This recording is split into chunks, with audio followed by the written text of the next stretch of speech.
এই শীতের সময় সকাল সকাল চা ছাড়া কিন্তু আমি কিছুই বুঝি না। কোনো কিছু খাওয়া না রাখলে কিন্তু আমাকে চা খেতেই হবে, গরম গরম চা। তাই আর দেরি না করে ঝটপট কিন্তু আমি সুন্দরভাবে চা বানিয়ে ফেললাম। কিভাবে আমি চাটা বানালাম আপনারা সম্পূর্ণ ভিডিওটা দেখবেন, তাহলে কিন্তু আপনারা বুঝতে পারবেন। আমার রুমে কিন্তু চিনি ছিল না, চিনি যেহেতু ছিল না এই কারণে কিন্তু মধু ছিল, এই কারণে কিন্তু মধু দিয়ে দিয়েছি চায়ে। চিনি যদি থাকতো তাহলে হয়তো একটু ভালো হতো, চিনি যেহেতু নাই তাহলে আর কি করার, মধু যেহেতু ছিল এই কারণে কিন্তু মিষ্টি হওয়ার কারণে কিন্তু মধু দিয়ে দিলাম একটু। আমার কাছে কিন্তু অরিজিনাল দুধ ছিল না, আমার কাছে কিন্তু পাউডার দুধ ছিল। পাউডার দুধের সাথে কিন্তু গরম পানির সাথে কিন্তু মিক্স হয়ে গিয়েছে। গুঁড়ো চা ছিল, তারপরে কিন্তু গুঁড়ো চা দিয়ে কিন্তু আমি সুন্দরভাবে লাড়াচাড়া করছি যেন দুধটা একটু গাঢ় হয়ে যায়, সুন্দর চাটা যেন হয়ে যায়। চায়ের সাথে বিস্কুট যদি না থাকে তাহলে তো কিন্তু জমেই না, চায়ের সাথে কিন্তু বিস্কুটটা লাগবে। তারপরে কিন্তু আমার চা কমপ্লিট হয়ে গিয়েছে। এত বড় ছ্যাঁকনা গ্যাস, এত বড় ছ্যাঁকনা থেকে চা ছ্যাঁকা হয়, তারপর আর কি করা। ছোট ছ্যাঁকনাতে আমাদের ছিল না, এই ছ্যাঁকনাতে কিন্তু আমাদেরকে চেকতে হচ্ছে।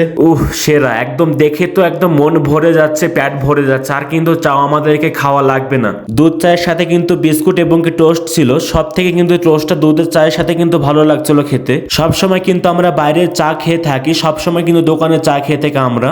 এইভাবে আমার মতো আপনারা রুমে চা বানাবেন, চা বানানোর পর এইভাবে টোস্ট ভিজিয়ে কিন্তু খাবেন, একদম সেরা লাগবে, পারফেক্ট। সত্যি কিন্তু চাটা অসাধারণ হয়েছিল। চায়ের সাথে যদি একটু এলাচ দিয়ে দেন তাহলে কিন্তু আরো জমে যাবে চাটা, কারণ এলাচে যে সুগন্ধি আছে, সুগন্ধির কারণে কিন্তু চাটা আর একটু টেস্টি হয়ে যায়।